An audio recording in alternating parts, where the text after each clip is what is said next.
So, without further ado, I'd like to welcome Louise and Nick up here, please. Give them a round of applause. Thank you very much.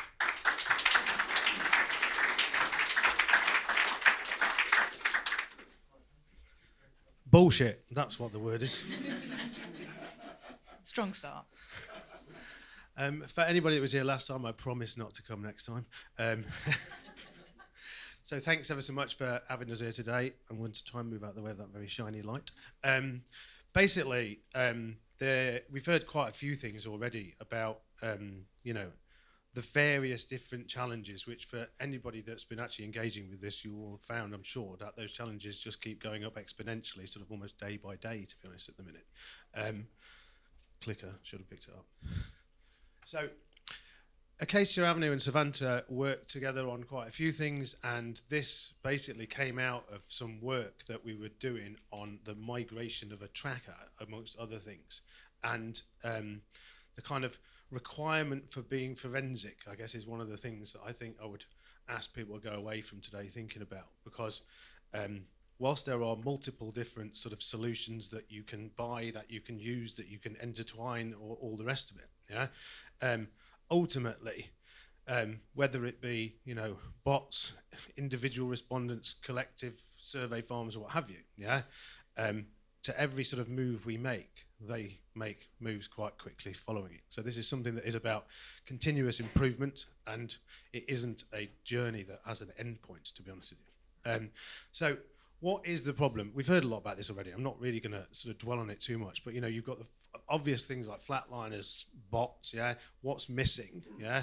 The what's missing bit is, I think, really where we want to sort of concentrate today, because ultimately, if we don't get this right, the industry as a whole has got an existential crisis on its hands, and that is before we get to AI. So, what I think traditionally people are spotting are those issues around inconsistencies, around sort of poor responses, that you can pull out what is a poor response in multiple different ways. Trap questions where you can see that. So the classic speeders, IP addresses, digital fingerprinting, all of these things that are been around for quite a long time. But what are we actually missing if that's where we stop? Is really the question. So what are we missing? There are obviously the rise of smart bots, if you want to call it that, but survey farms in particular is something that we have picked up enormous amounts of insight on through the work that we've done together, and they're getting quite clever, to be honest with you. Sometimes you have to sit there and applaud what they've been able to do, and ultimately where we get to and what we want to talk about today is the requirement for a forensic kind of human brain within the solution, basically. Because I guess we would say without that, you're definitely going to be missing stuff. And some of the impacts of what we miss are pretty astounding when it comes to what this data then actually tells clients. Yeah. And if you think about market sizing, small percentages exponentially cause rather large problems at times. And at this point, I will pass to Louise. Hello. I'm a client, so I didn't really understand anything at all of the last presentation. And I'm just going to kind of just tell you the story. Actually, this was from before I met Nick, because we came to work together after I'd had a couple of quite heavy singeings at the hands of sort of previous samples. And the first one was this one. And this is, it was slightly on the edges of sample capability, to be honest. Wealth is one of those areas, isn't it, where we're not great at providing very large quantitative samples for our kind of more niche provider type clients. And so here we were sitting on a whole load of survey data, and it had already been cleaned. And we kind of we tend to put a lot of open-ended response work into our surveys anyway, because we believe that words are data. And we were reading these, and on the face of it, there's absolutely nothing wrong here, is there? They look kind of fine. There's the odd typo, which is perfectly normal and human, and there's the odd kind of slightly weird bit of phrasing, and which I think, well, they look fine. They seem to qualify. But then when we looked, actually, these ones aren't real, and we didn't just use the open ends. Here's one. What was it that made you choose your current investment provider? I did a detailed research and collected enough information. And what would make you consider switching? The quality of services provided. Just kind of generic, but fine. And we had lots of those sorts of responses that were quite similar to each other, but different from each other and threaded through the survey. And then we looked at them a bit more closely, and they were, very young and kind of wealthy and had massive art collections. And holy shit, they've actually got a final salary pension scheme as well, which is amazing, isn't it, for somebody aged 35? So we kind of went back to our poor, long-suffering account manager. This is a quote from them here. Despite being directly targeted, more than 16% of our completes are to be disqualified. However, there seems to be no issue, bolded, with their responses. And there is an issue, which is this. This is the market sizing that we were doing to form the business case for our client. And uncleaned, our segment was 19% and 25% of the market value. Cleaned, it was 15% and 16% of the market value. And this was a client who'd never done research before, and that kind of stuff keeps me awake at night as a research consultancy. And so that's how I started to find my way in front of you today, which, to be honest, is not my usual gig, and I feel quite out of my depth. So the next one is EV drivers. And EV drivers, again, I had been rather burned by a conversation where with a provider where we were trying to find this was a couple of years previous to this, we were trying to find EV drivers in Poland. And I was, yes, quite that noise. And I was told that I could have a really lovely, robust sample of them. And in fact, it was so robust that it would have been every single EV owner in the entirety of Poland had they all been EV drivers. So here we are. This one is from the UK. And we were just kind of watching what they were saying in the open ends here. And one of my team, who is that forensic person, who is absolutely brilliant, she just said, these people are just saying some slightly weird stuff, but they look fine. And they were just using this subtly different language, like consumers and merchants and friendly they were using the word communication a lot, and consumption, and slightly off language, just ever so slightly off, and calling rewards gifts and things like that. Almost all of them had a Tesla, different models of Tesla, but all Tesla, and I'll talk about why that's important in a minute. We threw out over 50% of this sample, just over 50% of the sample was people who claimed to have a Tesla and were giving these sorts of responses. The other thing that you'll spot about these sorts of responses is that they're being really positive about the ideas. And let me tell you, not all of these ideas were that good. And you can tell the difference because the real people weren't being that positive about the ideas. So it is only in the reading of this that and the reading across the lines of the spreadsheet that you kind of see what the problem is. But we were, at this stage, I was still kind of thinking, do you know what? This is fair enough. These are really at the edge of sample capability, and I understand that you guys are working hard, and there's no blame there. We know that this is a tricky sample. These are two tricky samples, and then we came to migrate this brand tracker together. 90% incidents should be fine. We had done absolutely everything that we could with Nick and the team's incredible expertise, I have to say, in just, we'd really paid attention to how the whole thing was scripted. We'd been really careful about the way that the sample sources were balanced, and we'd done every process that you could conceivably think about. And we were still looking at this data going, it just looks a bit weird. And in particular, we noticed that the market leader had really high spontaneous brand awareness. And there was, which is significantly higher than we'd seen in previous surveys. And we thought, well, that's also fair enough. You know, they've got a lot of money. Maybe they've been spending advertising budget. So we went off and had a look. They hadn't been spending.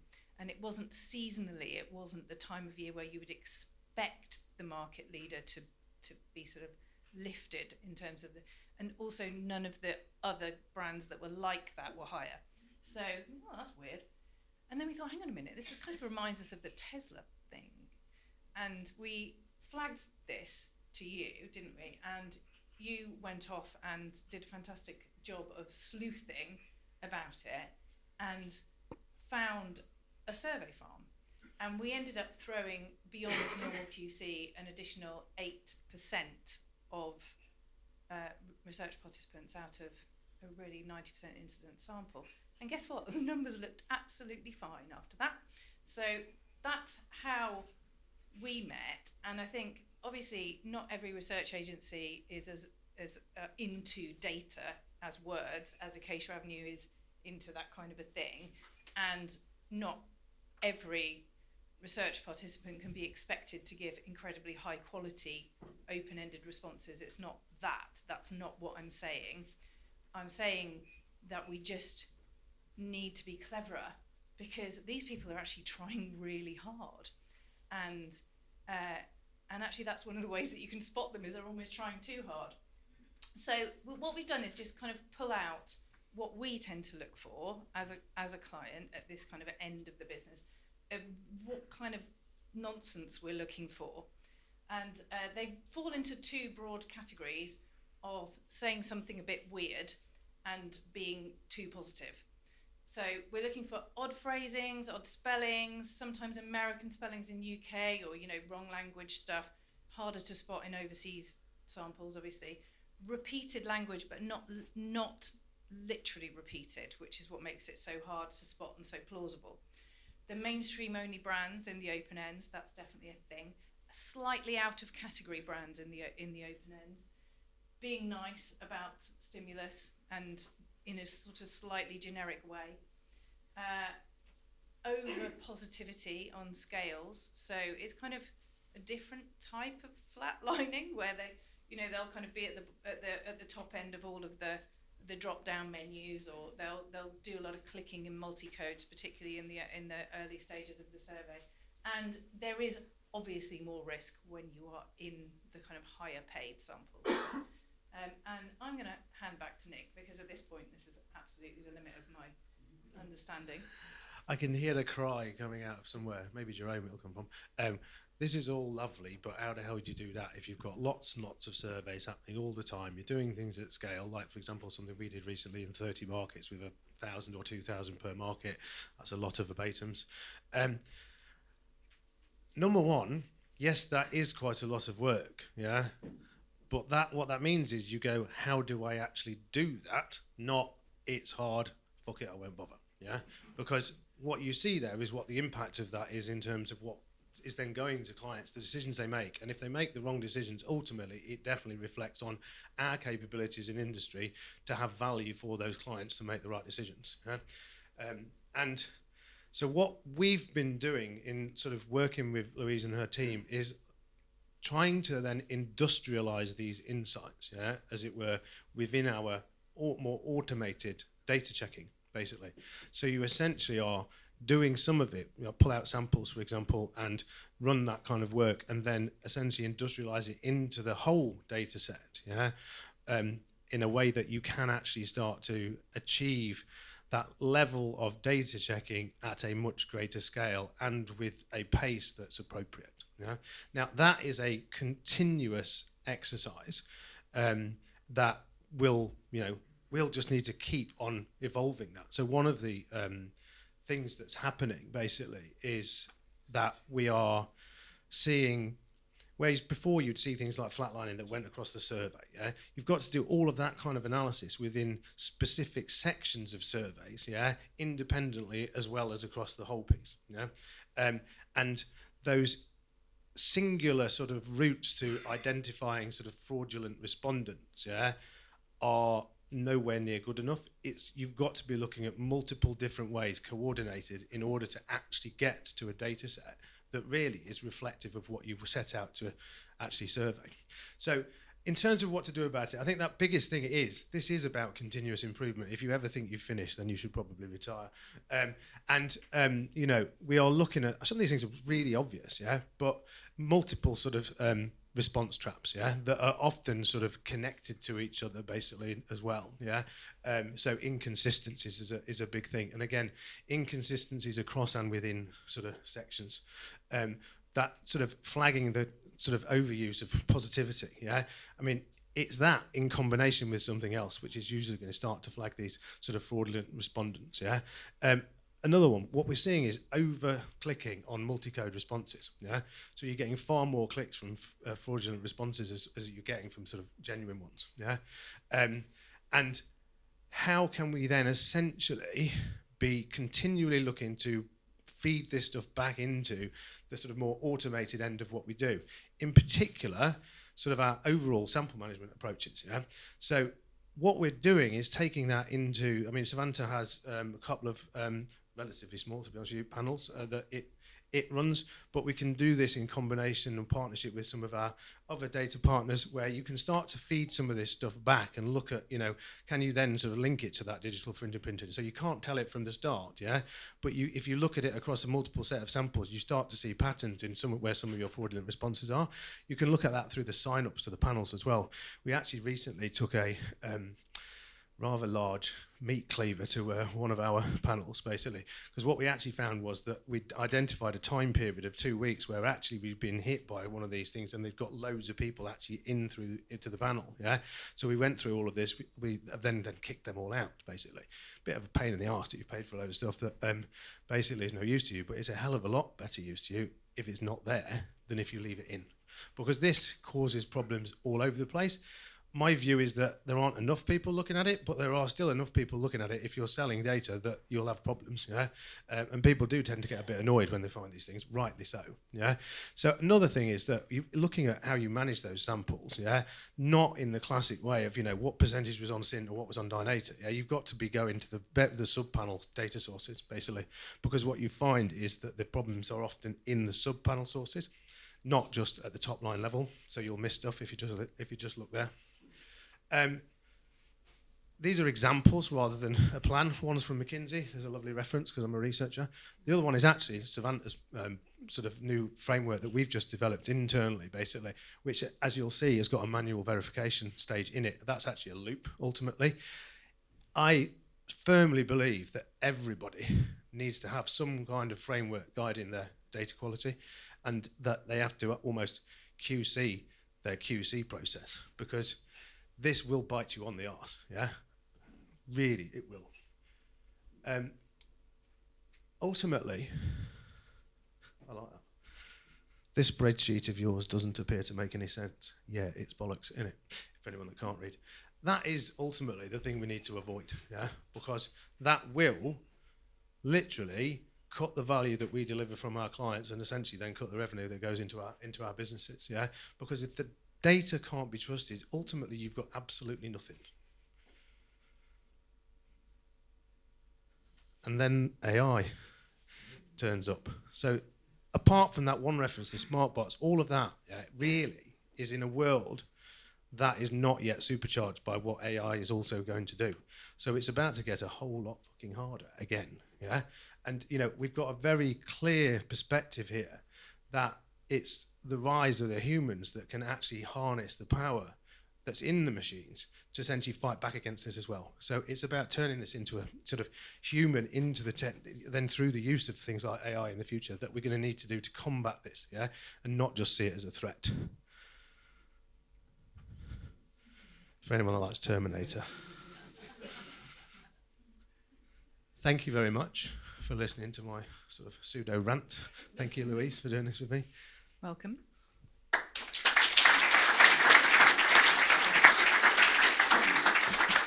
Thanks both. Right, we have time for questions, so don't go anywhere, please. Reminder for those on the live stream, please put your questions in promptly so that we can get those asked. I need one more microphone, if I can. Actually, I'll pinch one from. Thank you very much. Question at the back. Second question of the day. Can I say thank you for that? Because that was exactly what my experience of panels is at the moment. That was really, you have to go through the detail each bit at a time. Now, we have a process which we quality score every single respondent that goes through our systems. And often the quality score is built specifically for the questionnaire that we've got, so that we can then start to automate it. So you start with your first 100 customers, you create a quality score, and then you can replicate that down for the whole rest of it. But we see this all the time. We've even seen people answering a question before it was answered, before it was asked, in the sense of 2 questions on 2 pages. And the click farm or whoever was doing it answered the second question on the first page. And so we could spot them from that point of view. But we absolutely great. That's exactly what our problem is on the panel Telepathic side. surveys of the future. Any other questions from the audience? Here we go.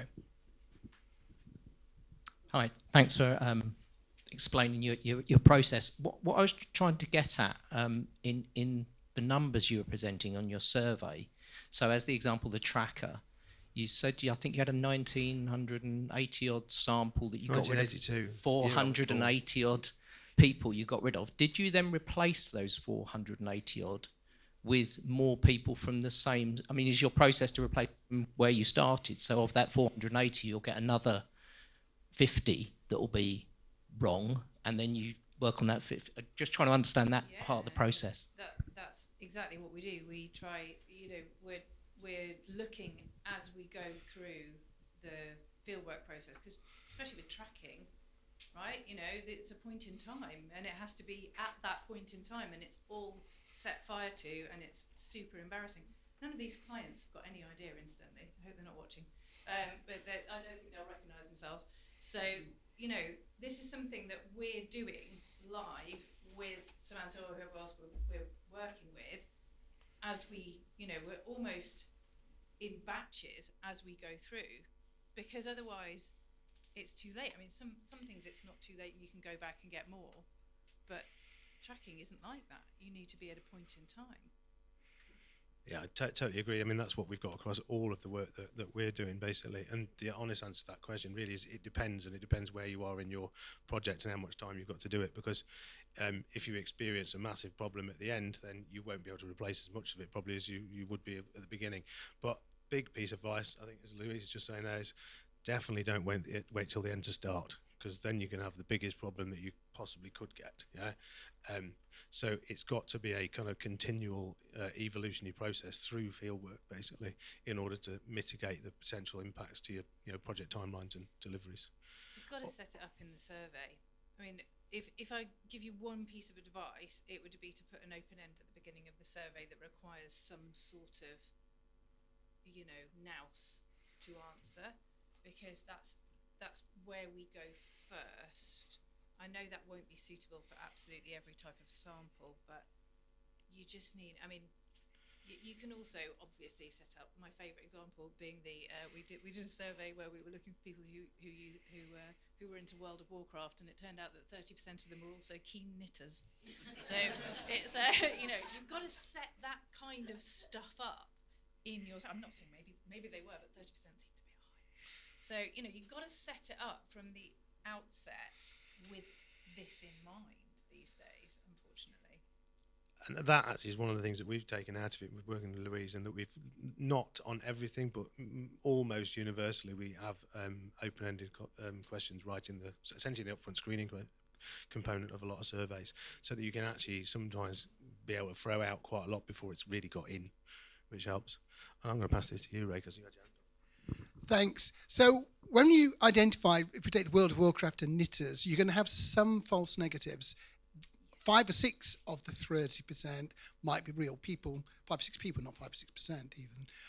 Do you get any pushback from the sample companies when you are saying, I want these replacing, and they say, actually, those are careless people, or those are people that have responded badly to the way you've designed your survey, and we'll cover these, but we don't want to cover those? We do, and we're also a little bit forgiving.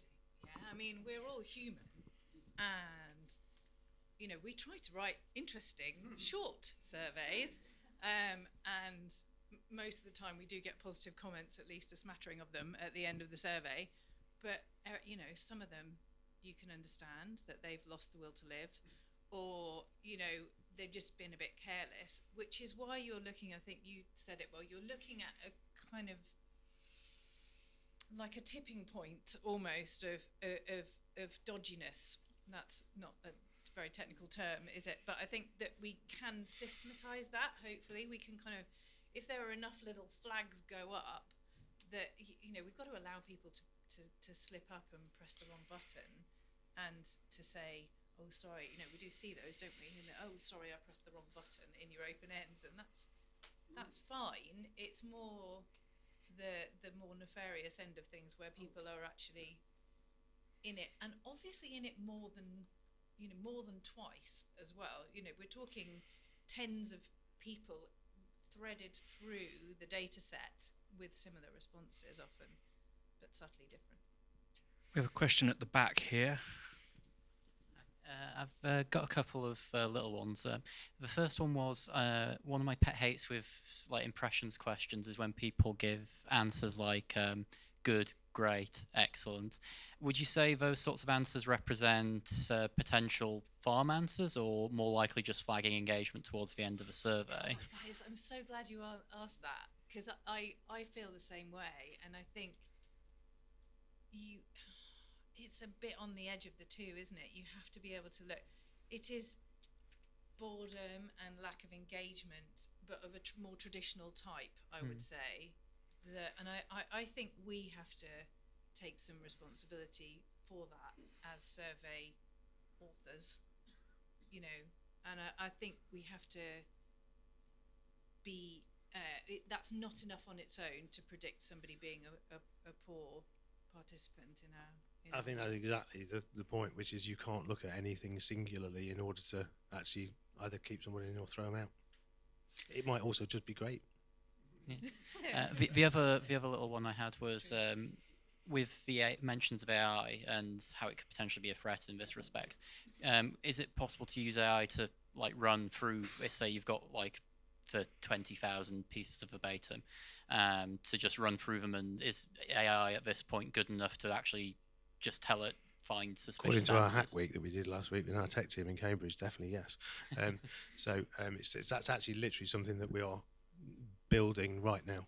Yeah, it's actually a lot less difficult than you would imagine, so they tell me. Hello, thank you. Thank you very much for taking us through your case. I come from a place of more of a cautious about the subject, because we are only seeing what we know, and we all have biases. For example, we all know how facial recognition is great to recognize people with more pale skin, and it doesn't do a great job with people with darker skin. And that's because it's being trained by people, and people have biases. So when we are doing this exercise of going through texts and trying to identify what's different, we are coming from what's different for us, and people use different language. People don't always speak English correctly. People don't always speak even English in a full sentence, only in English. So yeah, that's more of my point. I mean, my and English how is pretty dodgy, to be honest with you. So I yeah, definitely yeah, agree. it doesn't mean because it's different and it's maybe sounds weird to us, it doesn't mean that's 100%. even wrong. Totally. I mean, I'm also very glad you raised that, because as I wrote that, I was thinking this is a bias, because I am saying that we need to watch out for weird phrasing. But it's, again, weird phrasing on its own is not enough. It has to be weird phrasing that is repeated through a survey, and that is in conjunction with incongruous responses or suspiciously positive responses. And that's not the same thing. You know, we live in a country with a very diverse, marvelously diverse population, and we're also going to need to be able to translate this into other markets as well. So totally with you on that. But we're only as good as you know, we have to put our own intelligence with biases, and hopefully with lots of different diverse biases into it, together with AI to make something that builds a better model. Statistically, the issue is that basically it's very unlikely that 10 people in your sample have all got the same weird quirk of how they use language, yeah, and in exactly the same way. And it's things like that you're looking at. Yeah? On its own, it's not enough.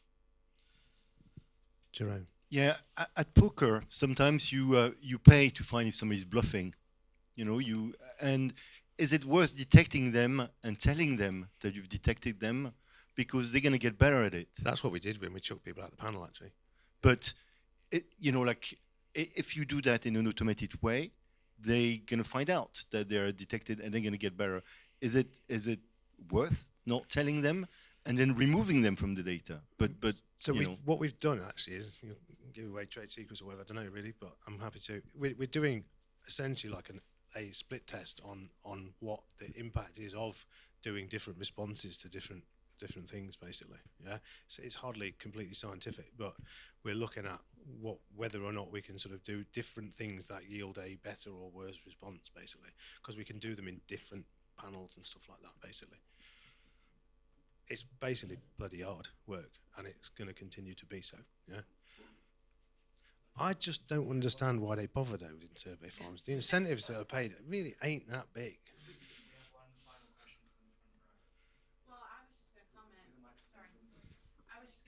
I know companies have, I don't know who asked that last question, but I know companies have played with not terming them and keeping them in the panel, but softly dequeuing them so they can just never get a survey again. They figured that out too, though. I mean, they just, every action has an equal and opposite reaction. And so there are companies that have tried to say, okay, well, we're not going to tell them that they messed up. We're going to give them their incentive and we're going to just never let them qualify again. After they have a 0% qualification rate for 3 or 4 surveys, they know what you've done. And so they just go and create a new account anyway. So in my mind, you're better off just taking them out. I did think about building a panel just of bots to see if you could get infiltrated by real people. Thank you.